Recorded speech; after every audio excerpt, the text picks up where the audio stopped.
what's going to happen in the next 20 minutes is a kind of presentation of where I am at in terms of reflecting on the models, on the approach of cultural planning and on the tools the cultural mapping offers. As I say, I stress that that is a personal reflection, personal and professional reflection after, I don't know, I think it's more like 25 years of working there.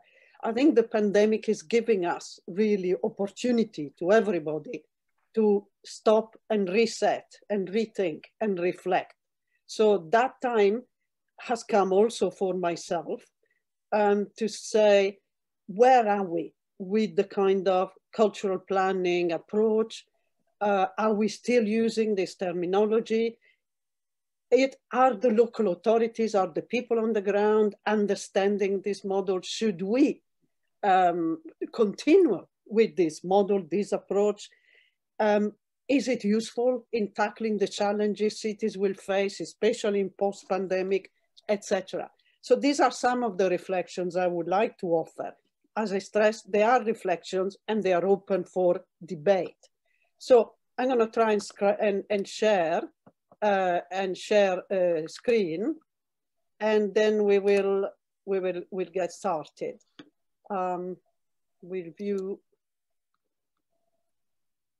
full screen. Is that okay? Does it work? We can see it. Okay. So, as I said earlier, to me, it's time for a reset, and many people on the many webinars, discussions we have had online since March have been feeling the same. So it's a generalized vibe. The pandemic is an opportunity, as the Chinese proverb says. You know, there is a challenge, but there is an opportunity. The first reflection, in my view, has to be about what was going on bubbling underneath cities and places that was really problematic. What was going on there that we, as cultural planners, as urban specialists, as artists, activists, ecologists, etc., what was going on that we were encountering on a daily basis, banging our heads against? And it's really like, I think I simplified it here in a few words, but maybe it will deserve a bigger discussion. But the kind of elevation of the individual interests above those of the collective, I think was a kind of vibe, a feeling that we were encountering on a daily basis. Whenever we went into a city and the city had a problem, the problem was always about a particular kind of political setup that was driven by individuals which were not thinking in terms of the benefit of their citizens. They were just thinking in terms of the benefits of their voters. And the whole thing is different. So we were encountering all sorts of challenges, big cities that were losing population due to climate change, disasters, dispersals of populations, smaller places that were completely disappearing from the urban hierarchy, really, and which were looking for new functions. They were looking for new solutions. They were looking at how they would really regenerate their economy and generate opportunities for their people. But we all started from the point of view still within the logic of competition between cities, this kind of neoliberal values that I am gonna deliver as a politician, I'm gonna deliver for the voters, not for my citizens. So this is part of the past that we hopefully are slowly beginning to leave behind.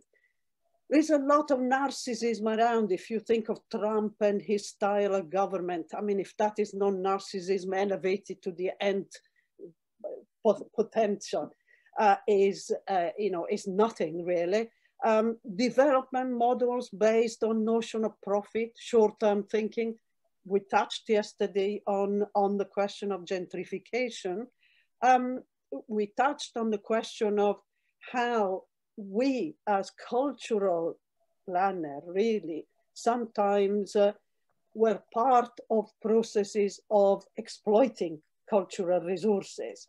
We were part of processes that really led to the destruction of authentic cultures in places. Some of us are also guilty of having been complacent in that sense. So again, another thing that recently in the past 20 years, I mean 10 years more maybe, has really come to the fore is the advancement in technology. If you think how fast the virus has been now developed. But at the same time, once again, if we are still in the logic, in the kind of neoliberal logic of competition, that technology is only going to go to some first. And I think it was Michael Sandel, the philosopher, who on a webinar I went on the kind of ethical city, he did talk about pandemic prime, you know, talking in terms of Amazon going to deliver the vaccine only to a few in the first instance. So imagine if that happens. And that, I think, it's not beyond the human fragility and need for kind of commercial profit to think of that. So advancement in technologies are good, but not for everybody. So we have a digital divide in our society and so on. So time for a reset, time to think. So we want less of this, and we talked about this, you know, all the time. We talk about how some cities have really used the heritage to make profit for the developers, how the local kind of cultures, the local small enterprises really have been displaced. And this is the case of the neighborhood where I live here in London. And it's called Brixton. It's an area that was characterized by Afro-Caribbean communities until the 50s, the 60s, and the 70s. Then from the 80s onwards, we've seen a completely different dynamic happening here. And now the neighborhood has completely lost its soul, let's say, its spirit. And whoever is paying the price of this is the people who have been here long, keeping the community together, serving the community for real. And the case of this particular shop, you know, they had a rent increase of 400% in the last year. And this is because developers are building homes, high luxury flats, etc. It's because everybody wants to come and live in Brixton, because if you look at the image below, it's like Brixton is made for people who are aged between 20 and 30 and 35. And that's where they find the so-called vibrancy of place, the commercialized vibrancy of place. So we want to leave this behind. So we want to use, if you see what I mean, the catalyst of the pandemic to try and push this behind us. So less of what we just saw and more of this. Now, what is this? This is the way I see cities. Cities are not just machines for making revenue for the local authorities. They are not just machines for taking your money and put it into services, but they are ecosystems. They are also places where memory, affiliations, subcultures that we were talking about yesterday, anything that has to do with human living happens in cities. I mean, if you think of how Calvino looked at cities, in Invisible Cities, you know, he says there is always everywhere something underneath the cracks, underneath the pavement. That there is a history, there is a memory there is a mindset, there is a spirit of place. All this is part of what I call the DNA, the cultural DNA of the place. And it's formed and meshed. If you see that graph, really, it's like a mesh. It's like a textile. It's like something we wear on us. The city is wearable in a way.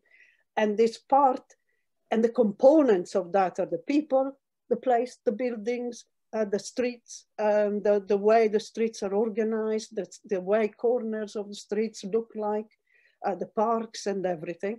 The economy, which is very, very important. Cities are the place that make the economy of a nation move. It's not the other way around. We don't have an economy at national level that is impersonal and just set by some god externally. It is cities that make the economy of nations. It is cities that drive the economy, cities large and small. And of course, we are not, when I talk about cities, I don't mean just the big metropolis. We talk about urban places. It is in there that people come to work, that there is a pool of skills, etc. Cities make the economy go. So within the DNA of places, the economy is very important. And the history of the economy and the industry in a place is super important to understand. And then, of course, we have our institutions, organizations, and the governance, etc. So this is how we need to see cities, in my view. And this is, I cannot depart from this idea that each place has its own DNA and is distinctive. Despite of globalization, etc., despite of all the trends you can imagine, there is always, each place has a history of entrepreneurship, industry, innovation, communities meshing. I'm working in a city now that is like 30,000 inhabitants and has 120 different languages in it. So now those 120 different languages are integral part of the DNA of the city. They are not a problem, they are an opportunity. Okay, so I think before, I mean, it's easy for us if I talk about before and after, isn't it? Normally you see the two pictures, before and then after looks shiny and heavenly, etc. But for the sake of the discussion, I think before the pandemic, before all this kind of crisis, we had the wrong order of priorities. And I have already explained what I mean by that. But I think to sum it up, we had an extractive relationship to place.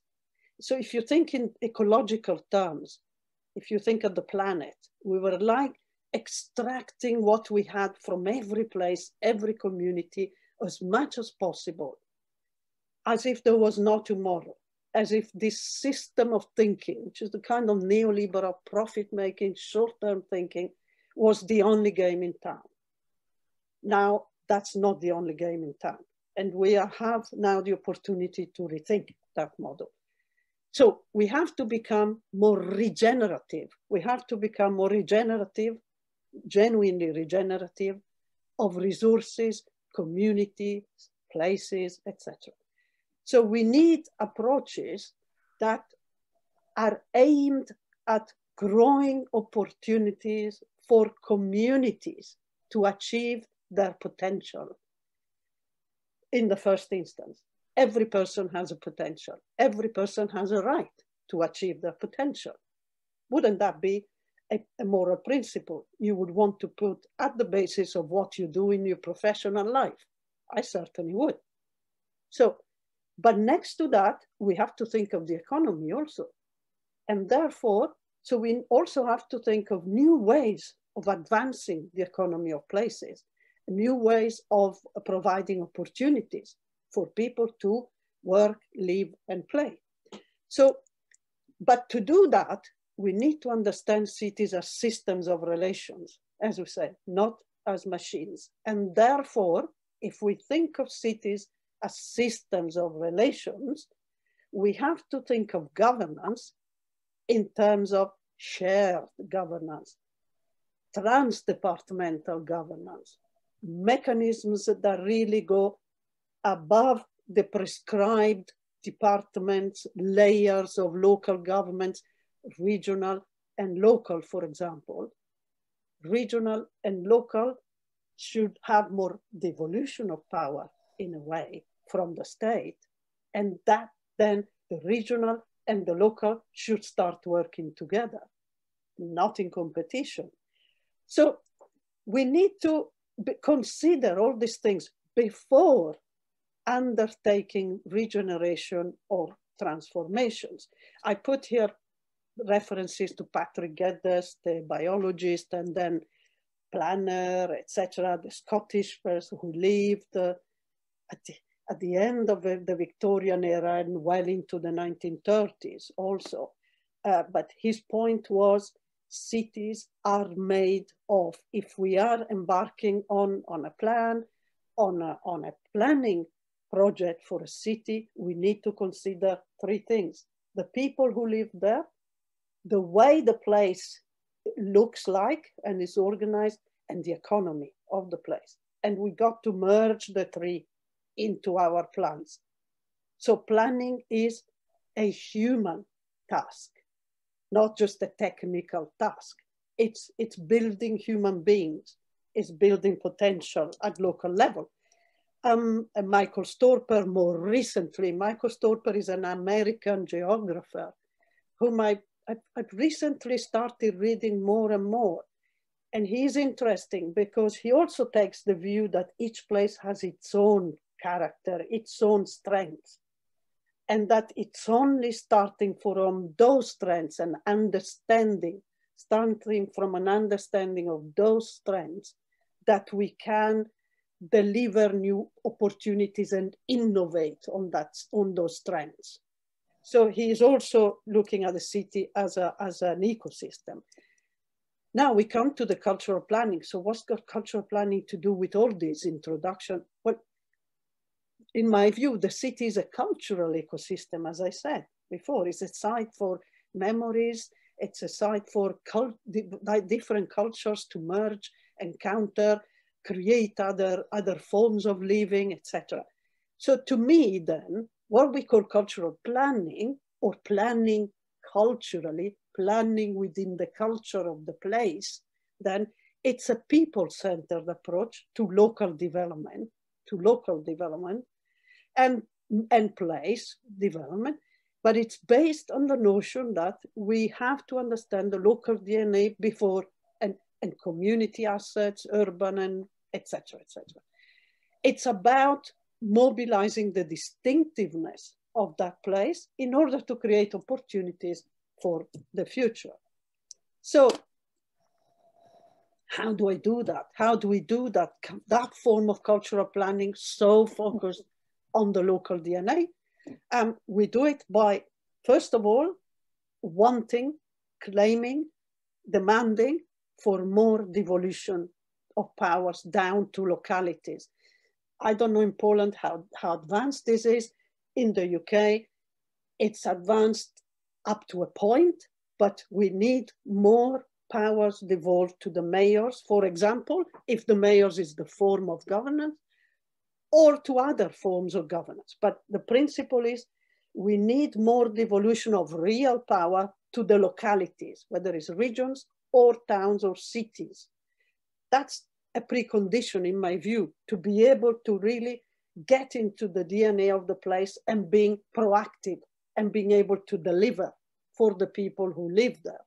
So we need to put a stronger focus on citizens, clearly. I mean, as you know, yesterday we had I heard discussions of fantastic models of citizens assemblies, participatory budgeting, etc. So they are definitely putting more focus on the citizens and what they need, expect, etc. The government then, in turn, has to be an enabler of change, an enabler of this movement towards the citizen. Government have to really stop thinking that they are the only game in town that delivers for their people. Because you see, they have a mandate every 4 years, we vote, we elect them. They think we are the only ones who can deliver for the voters, they think. but we have to teach them that they need to enable citizens to grow rather than deliver for their voters. It's a shift, a major shift in principles here. We ourselves, everybody in a profession that has to do with cities, has to adopt a kind of systemic thinking and see place in all its configurations and connections with the rest of the city's activities, functions, etc. And then crucially, and then we come to the mapping, use tactics. This is, I think, is the point here of cultural mapping. Within this framework of major devolution, shifting thinking, putting the citizen at the center, etc., how do we deliver them for the citizens? I think the best way is really to put a new focus, a renewed focus on tactics rather than strategies.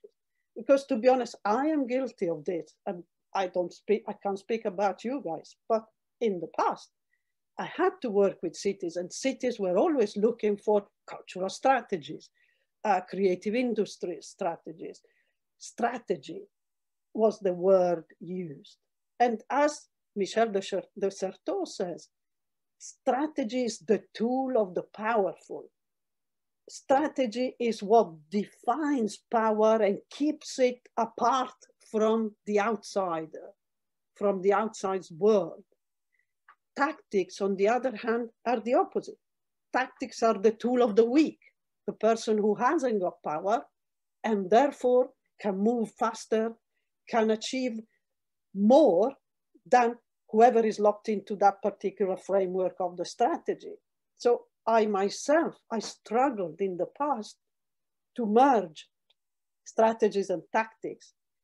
And I think now by emphasizing more the use of tactics to inform strategies, I think, or to co-create, if you want, policies, etc., I think that's a better way to go about, but it's an open process. So it's not risk-free. It needs all sorts of thinking in that. But we'll talk about more in the debate, I hope.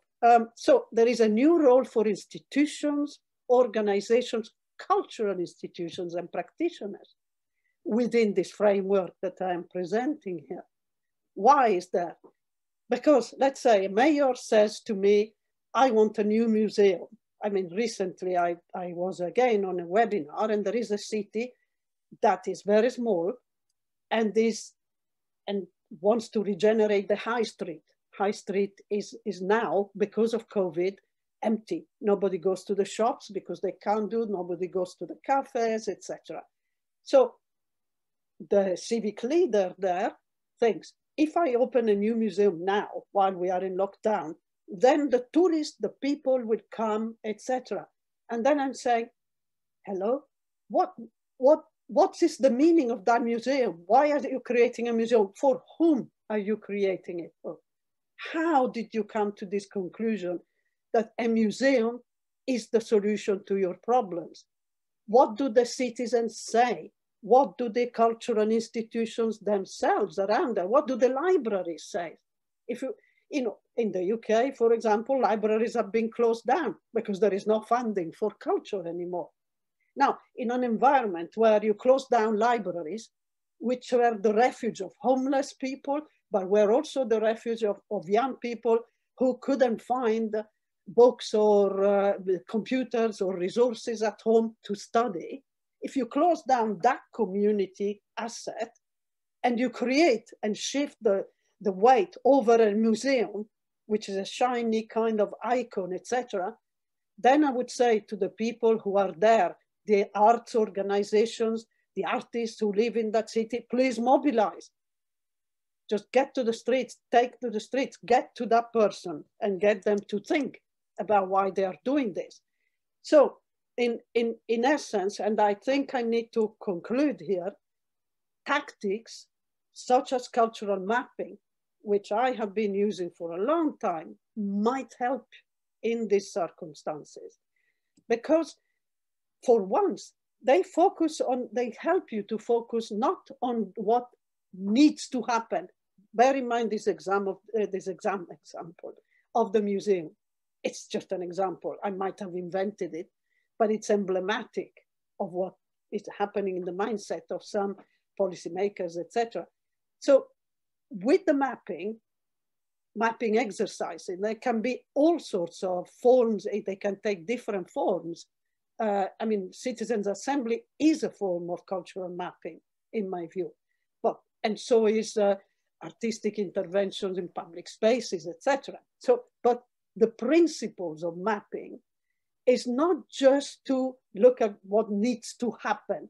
It's just not to feed information onto that strategy, because that strategy has been set from above 10 years ago, etc. But it's the contrary. It's to show what is already happening on the ground. It is to show where there are areas of problems.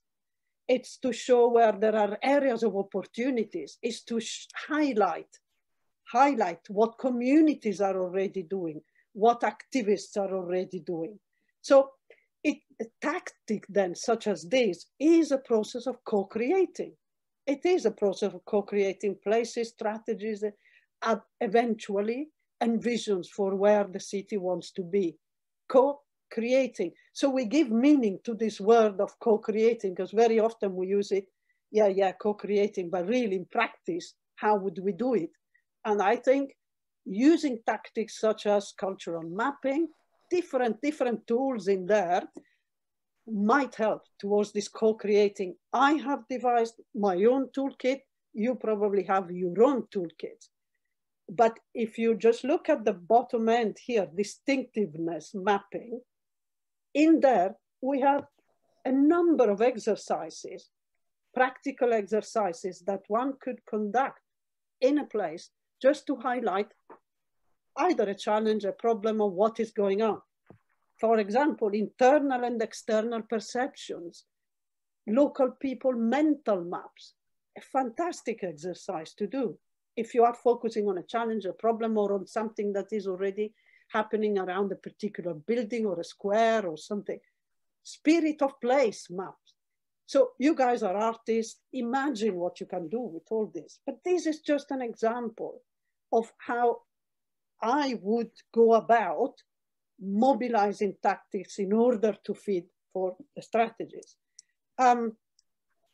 Yeah, okay, we went over this, so I'm finishing. I'm on the last slide, I think.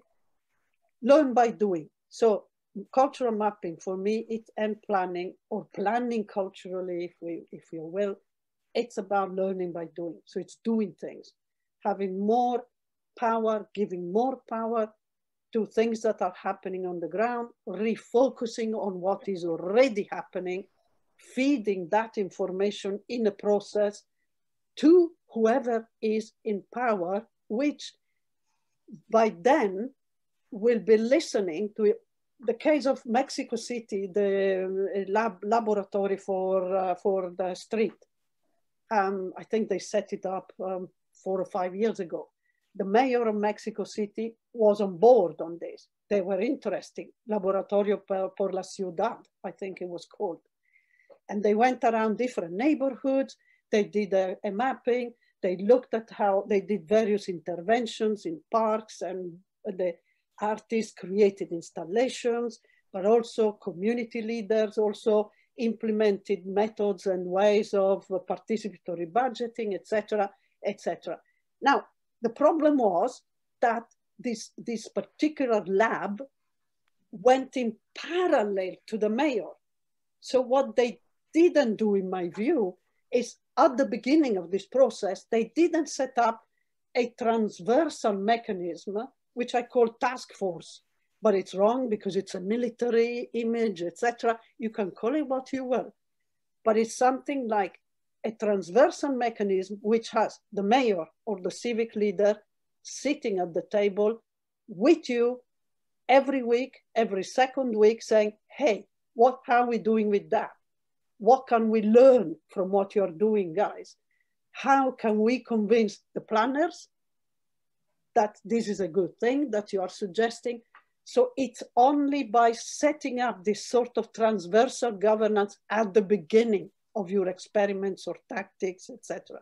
Then the learning can circulate.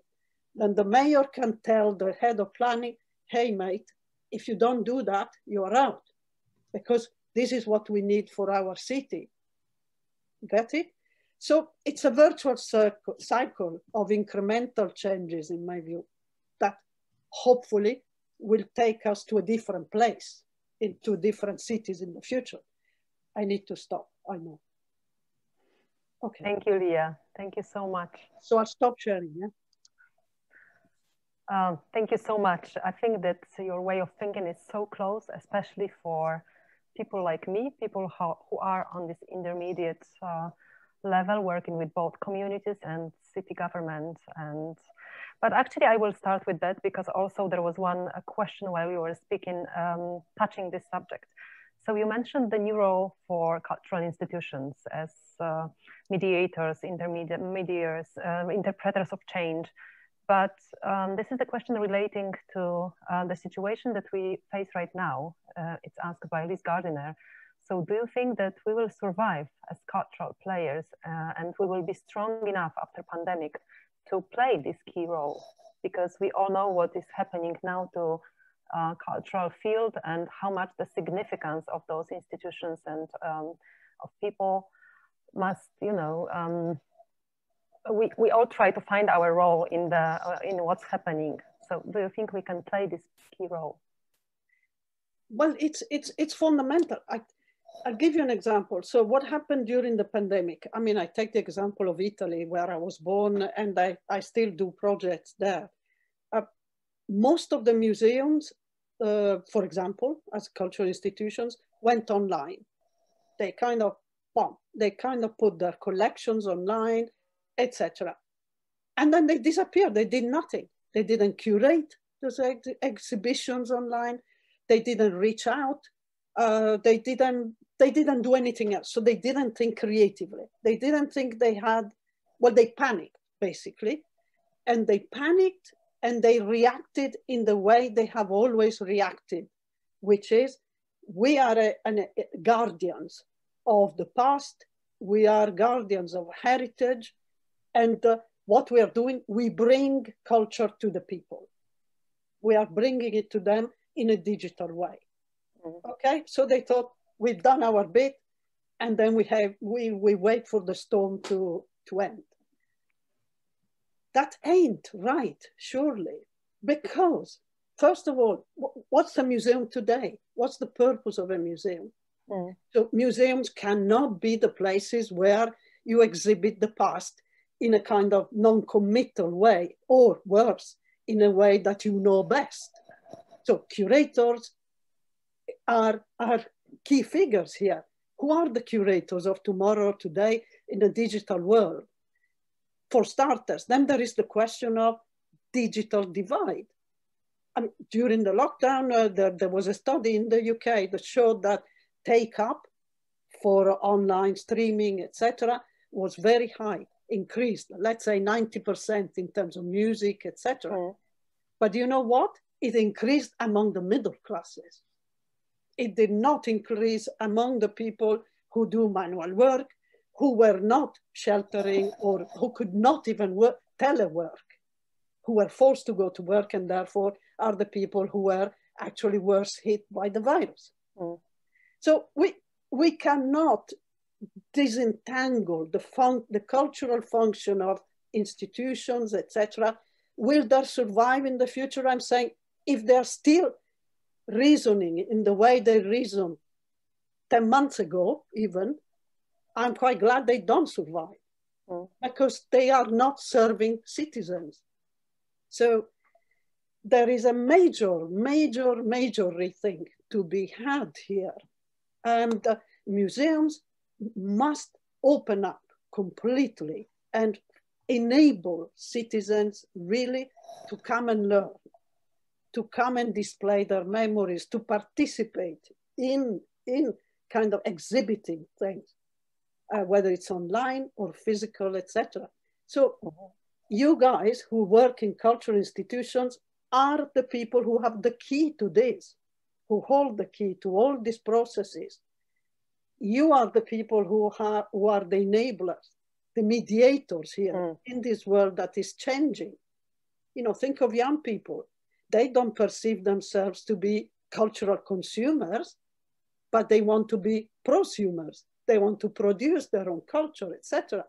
So one way or the other, we as cultural operators have to facilitate that, have to help them. We got to get our creativity out there and help them.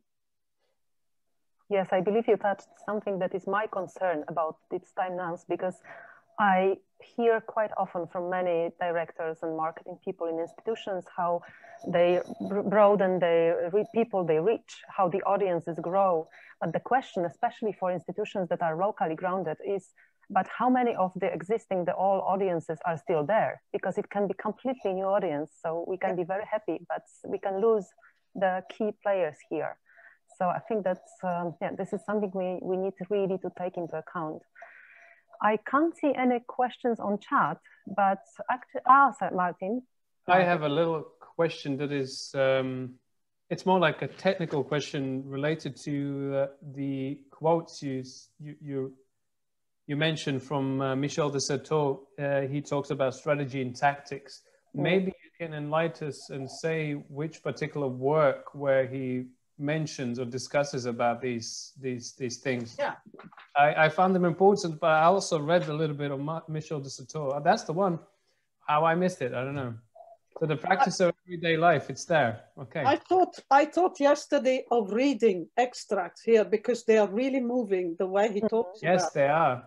I think that's a book everybody should read. I mean, I'm sorry to have to plug this one, but I love it. So, and every day I look at it. So yeah. So actually, there is a question from Anastasia Matyushkin. She's one of our contributors, and she's able to ask a question with audio. So Anastasia, can we hear your question? Thank you, Martin. Sorry, I want to turn on my video. Thank you, Lia, very much. It resonates a lot with what you said, with my ideas. But I would like to express maybe one critique, just a critical point to what you said.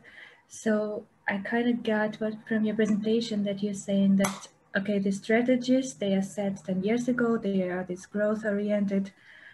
We don't really care about them, but we do our tactics bottom up so that it's more efficient.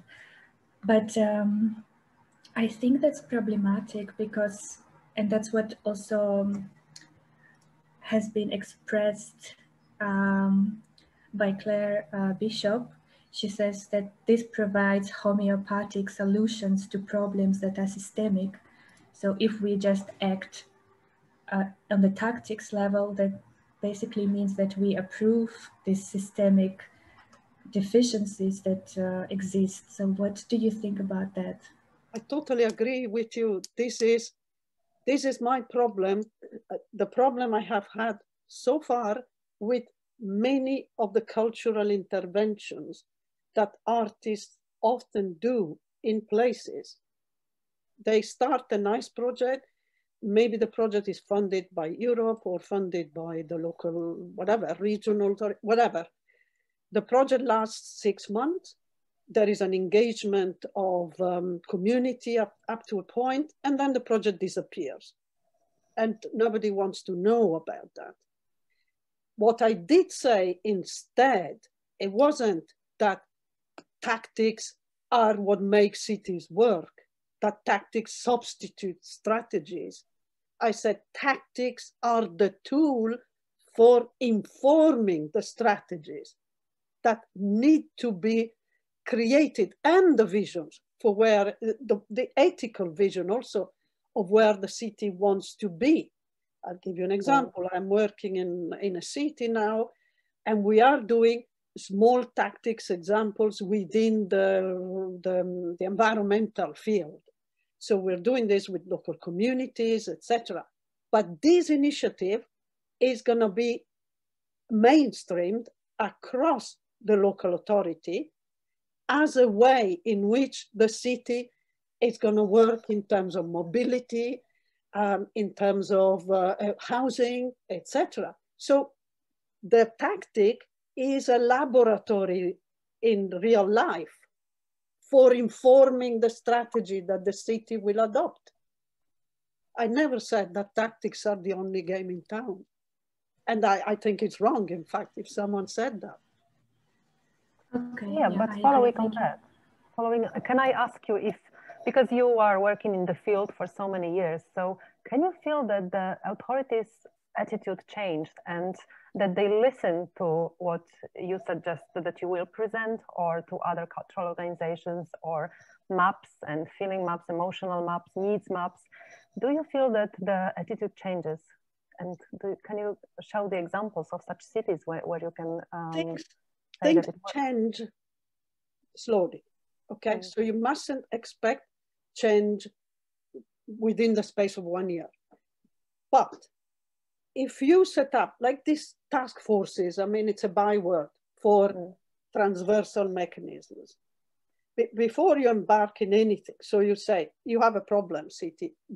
How do you propose to solve that problem? And they usually come up with the tried and tested strategy. We want a cluster, we are gonna build a new museum, we are gonna build a new quarter, we're gonna regenerate that, etc. So you got to start from where the aspirations of the civic leaders, etc. are. And then you say, okay, now we're gonna look at how feasible that vision is by looking at the gap that there is between your vision and the reality on the ground. So you start the mappings by, looking at this. And then you start bringing up that material from your mapping onto the table of the discussion. But I said the table for the discussion is intra-departmental. And there is the civic leader there. So, whether you set up a city manager agency, which is detached from the political system or not, that's another tool. You can do that. There are different ways of challenging the existing or questioning the existing visions, etc. And then to provide evidence from the ground of how else you could go about achieving whatever plan the city has. But it needs to have immediately a mechanism that governs over this process in a way from the beginning, which is not detached from the leadership, political leadership. Otherwise, there is no change. They are not going to listen. You are so right. But I think we should also discuss here a role of one of three key players here, because we didn't mention in this conversation developers, investors, the people who actually make a change, and how this relation should change, and also the conditions that we discuss with them before entering the place or new district. Yeah, isn't totally. it important? Because I was working in the Czech Republic in a medium-sized town many years ago, and there the developers were doing the job that the city should have done, in really bringing up infrastructure, creating bus stops, improving the networks of connections. Why? Because they had a whole former industrial area that they were redeveloping for luxury apartments. Okay, so that was the beginning. When I started working there, I brought for the first time ever in many years, the politicians of the city to the table with the developers. And then we started talking.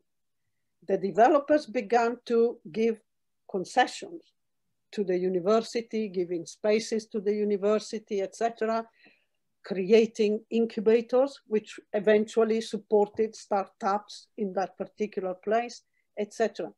We haven't solved the problem. Why?